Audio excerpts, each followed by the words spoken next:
আপনি যদি কিছু অ্যাকশন প্যাকড দেখার অভিজ্ঞতার প্রয়োজন অনুভব করেন, তাহলে আজকের মুভিটি আপনার জন্য সেরা পছন্দগুলির মধ্যে একটি। মুভিটি 2015 সালে ইয়েমেনের গৃহযুদ্ধের সময় চীনা নাগরিকদের বাস্তব জীবন থেকে অনুপ্রাণিত হয়ে তৈরি করা হয়। এছাড়াও রয়েছে আরও কিছু ছোটখাটো মিশনের গল্প। 2015 সালে মার্চের শেষের দিকে ইয়েমেনের গৃহযুদ্ধের সময় ইয়েমেনের দক্ষিণাঞ্চলীয় বন্দর এডেন থেকে বিদেশি নাগরিকদের এবং প্রায় 600 জন চীনা নাগরিকদের সরিয়ে নেওয়ার উপর ভিত্তি করে এই চলচ্চিত্রটি তৈরি করা হয়েছে। 2018 সালে নির্মিত এই মুভিটির নাম অপারেশন রেড সি। এটা একটা ওয়ার অ্যাকশন মুভি, যার IMDb rating 6.6, rotten tomatoes 80% and 77%। Google ইউজাররা মুভিটি পছন্দ করেছে। তো দেরি না করে শুরু করি আজকের ভিডিও। মুভির শুরুতে আমরা দেখতে পাই একটা চাইনিজ মালবাহী জাহাজ, যেটা কোথাও যাওয়ার উদ্দেশ্যে সমুদ্রে যাত্রা শুরু করে। কিন্তু কিছু দূর যাওয়ার পরই মাঝ সমুদ্রে দেখা যায় কিছু সোমালিয়ার জলদস্যু দ্বারা সেই জাহাজটি আক্রমণের শিকার হয়। এই পরিস্থিতিতে জাহাজের নাবিকরা চাইনিজ নেভি আর্মিদের খবর দেয় তাদের পরিস্থিতি জানিয়ে। খবর পাওয়া মাত্র সেই নেভি আর্মিরা দ্রুত জাহাজের কাছে পৌঁছায় আর চারিদিক থেকে ঘিরে ফেলে। এই নেভি টিমের নাম হচ্ছে জিউলাং ইউনিট 1, আর এর ক্যাপ্টেন ছিল ইয়ংরুই। এছাড়াও আরও কয়েকটি ইউনিট দেখা যায়, যারা কেউ সমুদ্রপথে, কেউ বা আকাশপথে, আবার কেউ জাহাজের ডেকের সামনে গিয়ে সেই জাহাজটা ঘিরে ফেলে। জাহাজটা সোমালিয়ার দিকে যাচ্ছিল, আর কোনোভাবেই সেটা থামাতে পারছিল না নাবিকরা, কারণ জলদস্যুরা আটকে রেখেছিল। এদিকে কন্ট্রোল রুমে বসে নেভি অ্যাডমিরাল দেখছিলেন ব্যাপারটা। তিনি জানান জাহাজটা বেশ দ্রুত গতিতে চলছে, আর খুব বেশি সময় লাগবে না সোমালিয়ার সীমানায় প্রবেশ করতে। অ্যাডমিরাল আরও জানান হাতে আর 10 মিনিটের মতো সময় আছে, এর মধ্যেই কিছু করতে হবে, না হলে জাহাজ হাতছাড়া হয়ে যাবে। জিউলাং ইউনিট হেলিকপ্টারে করে জলদস্যুদের ওপর নজর রাখছিল। এর মধ্যে একজন সেরা স্নাইপার ছিল জিয়াও নজর রাখছিল জলদস্যুর ওপর, যাতে তারা হুট করে গুলি করে না বসে। কিন্তু সমস্যা ছিল জাহাজ দ্রুত গতিতে চলছে, আর বাতাসের গতিও তীব্র ছিল, যার জন্য জিয়াও তার নিশানা নিশ্চিত করতে পারছিল না। এক সহযোগী ডংলি বলে, আমাদের পারফেক্ট শট নিতে গেলে 150 কিলোমিটারের ভিতর গিয়ে গুলি করতে হবে। এটা অ্যাডমিরালকে জানানো হয়। জিয়াও তার সিদ্ধান্ত জানায় যে সে পরবর্তী 10 সেকেন্ডের মধ্যে আক্রমণ করতে যাচ্ছে। তখন অ্যাডমিরাল বলেন সব দিক থেকে একসাথে গুলি করতে, তা না হলে নাবিক আর জাহাজকে বাঁচানো সম্ভব হবে না। যদিও জলদস্যু ছিল মাত্র 6 জন, আর জাহাজের নাবিক অন্যান্য ক্রু ছিল 15 জন, কিন্তু কিছু জলদস্যু ইঞ্জিন রুমে আছে। ইয়ংরুই তখন সব টিমকে বলে সবাই একসাথে গুলি করবে, আর সবাই একসাথে প্রস্তুতি নেয়। বাতাসের গতি আর জাহাজের গতির সাথে মিল করে খুব নিখুঁতভাবে গুলি ছোড়ে। এতে জলদস্যুরা অনেকেই মারা যায়। একদম মাথা বরাবর শুট করা হচ্ছিল, আর এক এক করে জলদস্যুরা ধরাশায়ী হচ্ছিল। এভাবে তারা জাহাজটিকে বাঁচিয়ে নেয়। কিন্তু তখনও বিপদমুক্ত হওয়া যায়নি, কারণ জাহাজের মধ্যে আরও কিছু জলদস্যু ইঞ্জিন রুমে রয়ে গেছিল। টিমের অন্য এক সদস্য সুয়াং সেখানে গিয়ে জলদস্যুদের সাথে যুদ্ধ করে ইঞ্জিন রুমে গিয়ে তাদের মেরে ফেলে, কিন্তু লাভ হয় না। এতে জাহাজ থামে না, দ্রুত গতিতে সোমালিয়ার দিকে এগিয়ে যেতে থাকে। তাই সুয়াং ইঞ্জিন রুমে একটা বিস্ফোরণ ঘটায়, যাতে জাহাজের ইঞ্জিন বন্ধ হয়ে টারবাইন ঘোরা বন্ধ হয়ে যায় একেবারেই, আর জাহাজ তখন থেমে যায়। তখন দেখা যায় জাহাজের অন্য দিক দিয়ে এক সোমালিয়ার জলদস্যু মিনি বোট নিয়ে পালাচ্ছিল। সেটা দেখে ক্যাপ্টেন বলে তাকে পালাতে দেওয়া যাবে না, তারা আমাদের শত্রু। ক্যাপ্টেনের অনুমতি নিয়ে জিয়াও সেই জলদস্যুকে মারার জন্য হেলিকপ্টারে করে এগোতে থাকে, কিন্তু ততক্ষণে দেরি হয়ে গেছে। সে বোট নিয়ে সোমালিয়ার সীমানায় পৌঁছে গেছে, আর তাকে নিতে ওই পাশ থেকে 3টা বড় বোট এগিয়ে আসছে। কমান্ডার তখন আক্রমণ থামিয়ে ফিরে আসতে বলেন, কিন্তু জিয়াও ছিল একজন দক্ষ স্নাইপার, তাই সে দূর থেকেও নিখুঁত নিশানা করে সেই জলদস্যুকে মেরে ফেলে। তখন আবার সেই দিক থেকে পাল্টা আক্রমণ শুরু হয়। সেই আক্রমণে জিয়াও বেশ আহত হয়। এরপর ক্যাপ্টেন আর জিউলাং ইউনিট বেশ চিন্তিত থাকে জিয়াওকে নিয়ে। চিকিৎসার পর ডাক্তার জানায় সে শঙ্কামুক্ত, আর কিছুদিন পরই সে সুস্থ হয়ে যাবে। কিন্তু সমস্যা ছিল অন্য জায়গায়। জিয়াওয়ের গুলি লাগে স্পাইনাল নার্ভে, যার জন্য সে জীবন ফিরে পেলেও আর স্বাভাবিকভাবে চলাফেরা করতে পারবে না। এটা ইউনিটের জন্য বেশ বড় দুঃসংবাদ বটে। এরপর দেখা যায় একজন চাইনিজ সাংবাদিক জিয়ানানকে সে তার অ্যাসিস্ট্যান্ট আবুর সাথে একটা বিষয়ে কথা বলছিল। ডক্টর উইলিয়াম নামের একজন ইয়েলো কেক নিয়ে পারমাণবিক বোমা বানানোর চেষ্টা করছে। তারা তখন ছিল ইউআর নামক একটা জায়গায়। তাদেরকে আটকাতে আর দেশকে বাঁচাতে জিয়ানান তার এডিটরের কাছে যায়, আর এটা নিয়ে খবর পাবলিশ করতে চায়। কিন্তু এডিটর জানায় সে এসব বিষয়ে খবর ছাপাতে পারবে না, কারণ এমনি দেশের অবস্থা ভালো না। ঘরে ঘরে এক প্রকার গৃহযুদ্ধ হতে বাকি, আর তাদের পিছনে টেরোরিস্ট লেগে আছে। আর এই নিউজ প্রকাশ করে আরও বড় টেরোরিস্টকে নাড়িয়ে নিজেদের ক্ষতি করতে সে একদমই চাইছে না। আর এডিটর বেশ কড়া করেই জানিয়ে দেয় জিয়ানান যেন এই নিয়ে আর কোনো কথা বলতে না আসে। এরপর রাগ করে জিয়ানান যখন বাইরে বেরিয়ে গাড়িতে উঠতে যাবে, ঠিক তার আগেই তার গাড়িটা ব্লাস্ট হয়। এতে তার বুঝতে বাকি থাকে না যে তার জীবন ঝুঁকিপূর্ণ।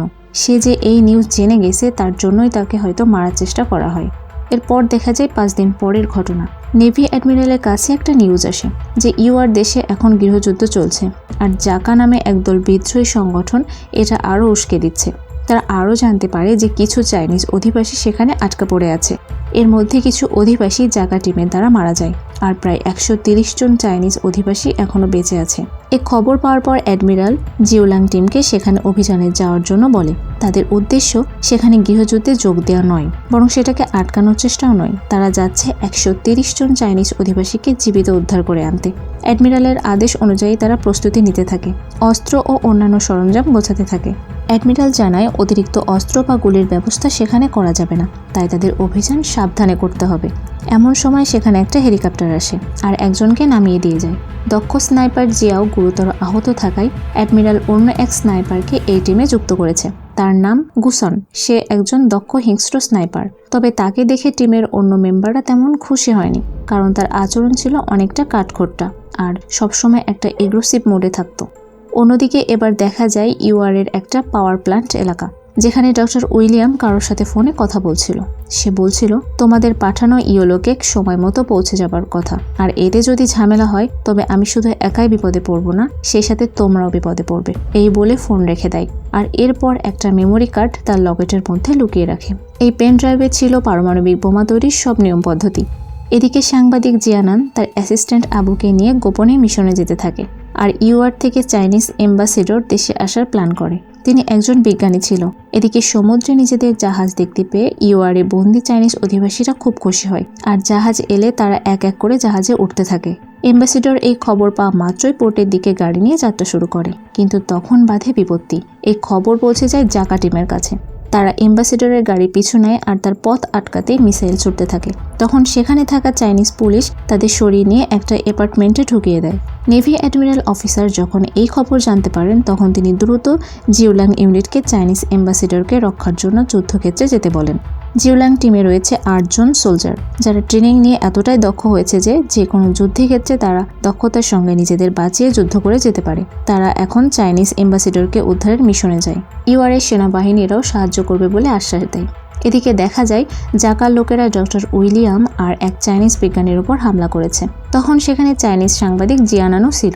জাকার টিম যখন এক এক করে সিকিউরিটির লোকদের মেরে ফেলতে থাকে, তখন জিওনান তার সাথে থাকা একটা ইলেকট্রিক অস্ত্র দিয়ে তাদের কোনো মতে পরাস্ত করে। উইলিয়াম ও বিজ্ঞানীকে নিয়ে পালিয়ে যেতে থাকে, কিন্তু পিছনে জাকার লোকেরা আসতে থাকে। তারা বিরামহীন গুলি চালাতে থাকে পিছন থেকে।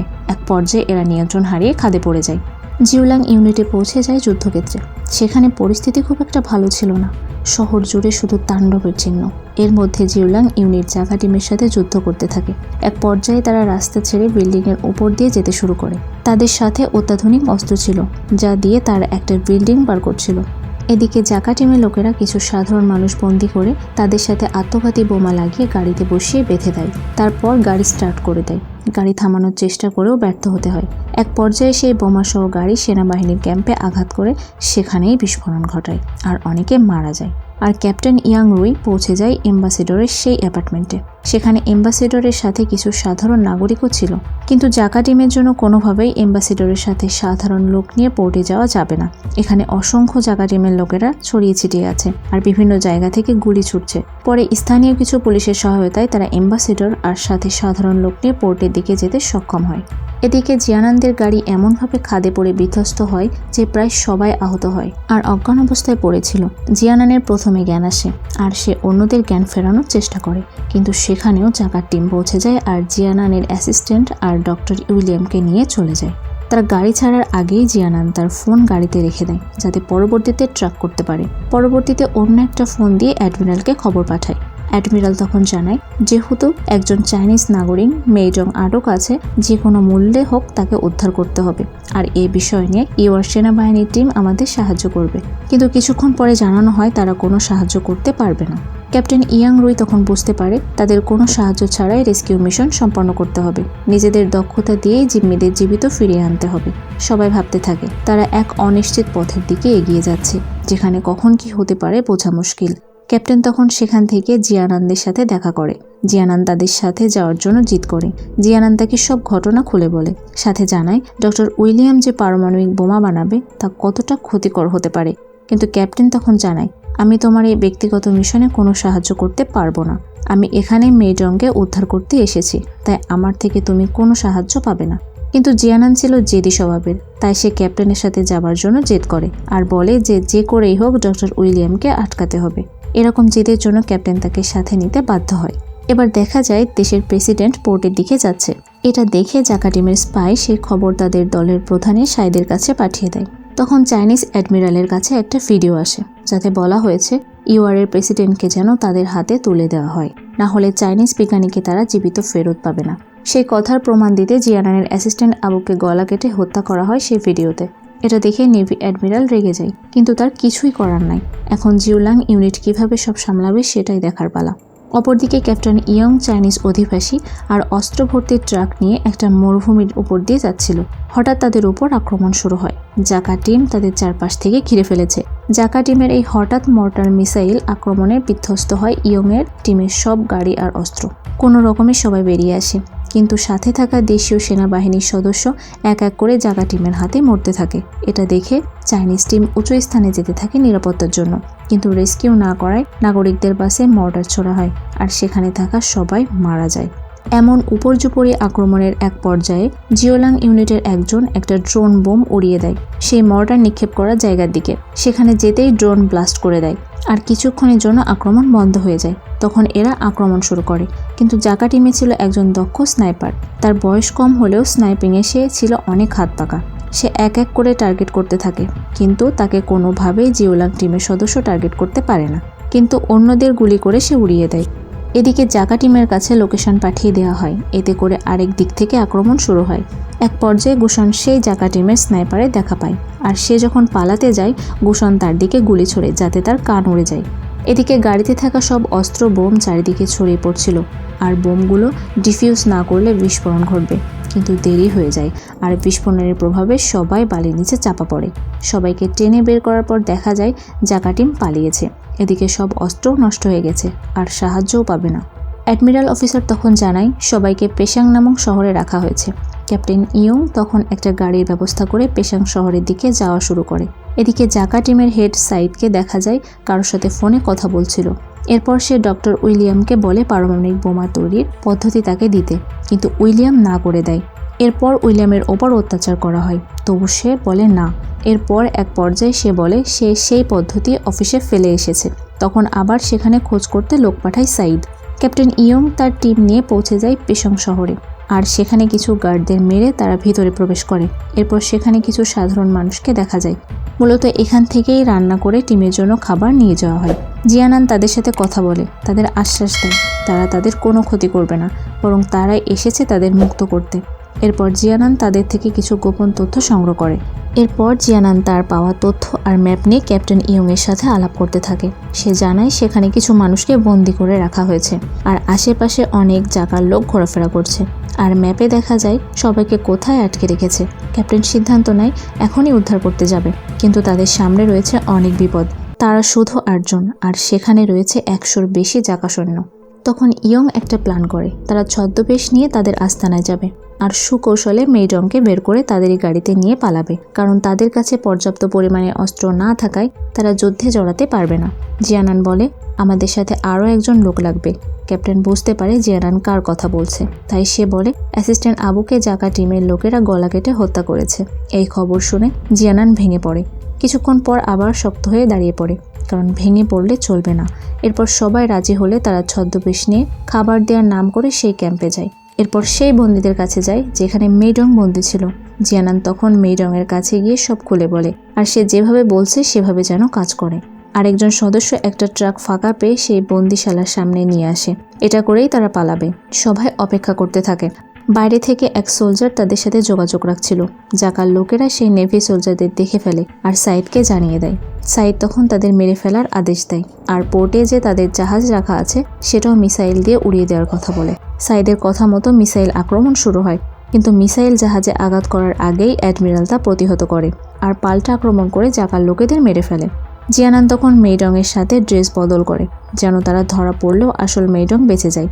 জিয়ানানকে জাকার লোকেরা ধরে ফেলে মেইডং ভেবে, আর আসল মেইডং নিয়ে অন্যরা পালিয়ে যায় ট্রাকে করে। জিয়ানানকে যখন জিজ্ঞাসাবাদ আর টর্চার করা হচ্ছিল তখন আস্তে আস্তে ক্যাপ্টেন সেখানে আসে আর নিপুণভাবে সবাইকে মেরে জিয়ানানকে উদ্ধার করে দুজন প্রস্তুত হয়ে যুদ্ধ করতে। অপরদিকে গাড়িতে করে যারা যাচ্ছিল তাদের গাড়ির টায়ারে একটা পেরেক বিঁধে পাংচার হয়ে যায়। তখন সে গাড়ি স্লো হতে থাকে। এটা দেখে পথে পাহারায় থাকা জাকা টিম গাড়ি থামিয়ে চেকিং করতে যায়। তার আগেই এরা তাদের ওপর গ্রেনেড আর গুলি ছুটতে শুরু করে। এরপর সেখানে আবার দেখা যায় জাকা টিমের সেই বিধ্বংসী স্নাইপার যে কিনা এর আগের লড়াইয়ে কান হারিয়েছিল। সে এসে চাইনিজ স্নাইপারের লোকেশন ট্র্যাক করে গুলি করে এবং আহত করে দেয়। আর এর এক পর্যায়ে এমন এক জায়গায় গিয়ে লুকায় যাতে কেউ তাকে দেখতে না পায়। এরপর বেশ কিছুক্ষণ তাদের মধ্যে বন্দুকযুদ্ধ হয়। এদিকে মেজংকে কভার দিতে থাকে একজন, আর এদিকে জাকার টিমে আছে অত্যাধুনিক অস্ত্র, মেশিন গান, যা দিয়ে তারা চাইনিজ নেভি টিমকে ঘিরে ফেলে। কিন্তু এরাও কম যায় না, তারা মারাত্মক আক্রমণ দিয়ে সবাইকে শেষ করতে থাকে। কিন্তু জাকার টিমে এত সদস্য যে পেরে ওঠা মুশকিল। কিন্তু এক পর্যায়ে একটা ট্যাঙ্ক পেয়ে যায় আর যা দিয়ে অনেক বড় ড্যামেজ করে দেয় চাইনিজ টিম। কিন্তু এবার বিপত্তি থাকে সেই জাকার স্নাইপার। সে এমন একটা পজিশন নিয়েছিল যে তাকে ঠিকমতো দেখাই যাচ্ছে না যে শ্যুট করবে। কিন্তু এরপর চাইনিজ টিমের সেই সদস্য দেয়ালে একটা ছিদ্র তৈরি করে আর সেই ছিদ্র দিয়ে শট নিয়ে শেষ করে দেয় সেই জাকা টিমের স্নাইপারকে। অপরদিকে তারা আলাদা আলাদা হয়ে জাকার সৈন্যদের পরাস্ত করতে থাকে। একদল ট্রাক নিয়ে শিপের দিকে যেতে থাকে, কিন্তু সেখানে জাকা টিমের আক্রমণ, মিসাইল ছোড়া শুরু হয়। এদিকে পেশাং শহরে চাইনিজ টিমের দুইজন দুই জায়গায় যুদ্ধ করতে করতে মারা যায়। ট্রাকে করে যখন ফিরছিল আর সেখানে জাকা টিম আক্রমণ করছিল, সেখানে হঠাৎ দেশীয় সেনাবাহিনীর হেলিকপ্টার এসে মিসাইল ছুড়ে জাকা টিমকে উড়িয়ে দেয়। এরপর মেজংকে নিয়ে তারা ফিরে আসতে সক্ষম হয়। কিন্তু এই মিশনে তাদের 3 জন সদস্য মারা যায় আর একজন গুরুতর আহত হয়। যেহেতু এই মিশন শেষ, তখন ক্যাপ্টেন বলে আমাদের এখন উচিত এই দেশের জনগণকে উদ্ধার করা, অন্তত ইয়োলোকেক দিয়ে যেন পারমাণবিক বোমা তৈরি না করতে পারে সে বিষয়ে দেখা। এতে জিওনান খুশি হয় আর তারা তখন একটা আনঅফিসিয়াল মিশনে যায় ইয়োলোকেক পাচার আটকাতে। এবার দেখা যায় সেই ইয়োলোকেকের এক্সচেঞ্জ করতে এসেছে সেই দেশেরই সেনাপ্রধান। তখন দেখা যায় সাইদ তার সাথে থাকা লকেট, যেটাই উইলিয়ামের মেমোরি কার্ড ছিল, সেটা সেনাপ্রধানের হাতে তুলে দেয়। এরপর সাইদের কাছে একটা ফোন আসে। তারপর সে হাতের ইশারা করতেই সেখানে থাকা সেনা সৈন্যদের মেরে ফেলে জাকা টিমের সদস্যরা। তখন সেখানে ইয়ংরুই আক্রমণ চালায় আর সাইদকে বন্দি করে ফেলে। ওদিকে অপর একজন চাইনিজ নেভি সেই কার্গো প্লেনের কাছে যায়, যেটাই করে ইয়োলোকেক পাচার হবে। সেখানে গিয়ে জাকা সদস্যদের অনেক সংগ্রাম শেষ করে। কিন্তু সাইদকে নিয়ে আসার পর দেখা যায় একজন নেভি সিলকে বন্দি করে সাইদকে ছেড়ে দিতে বলা হয়। কিন্তু অত্যন্ত নিখুঁতভাবে সেই বন্দি করে নেওয়া জাকা সদস্যকে দূর থেকে হেডশট দিয়ে মারতে সক্ষম হয় চাইনিজ টিম। এরপর সাইদ একটা গুলি নিয়ে আত্মহত্যা করে বসে। এরপর আবারও আক্রমণ শুরু হয়। সেটা সামলে নিতে নিতে তারা কার্গো প্লেনে উঠে পড়ে আর সেখান থেকে ফিরে আসতে সক্ষম হয়। আর এভাবেই মিশন শেষ হয়ে যায়। মুভির শেষে সব সদস্যদের গার্ড অফ অনার দেওয়া হয়। কথিতভাবে এই মুভিটিকে চীনের প্রথম আধুনিক নৌ চলচ্চিত্র হিসেবে বিবেচনা করা হয়। তবে আমি মনে করি এটা বিতর্কিত, কারণ সিনেমার 80% দৃশ্যই ভূমিতে ঘটে। এটি বর্তমানে চীনের 11তম সর্বোচ্চ আয়কারী এবং 2018 সালে সর্বোচ্চ আয়কারী চীনা চলচ্চিত্রে পরিণত হয়েছে। এটি সেরার জন্য হংকং এন্ট্রি হিসেবে নির্বাচিত হয়েছিল। তো এই ছিল আজকের ভিডিওতে। যদি ভালো লাগে তবে অবশ্যই একটা লাইক এবং চ্যানেলটি সাবস্ক্রাইব করে পাশে থাকবেন।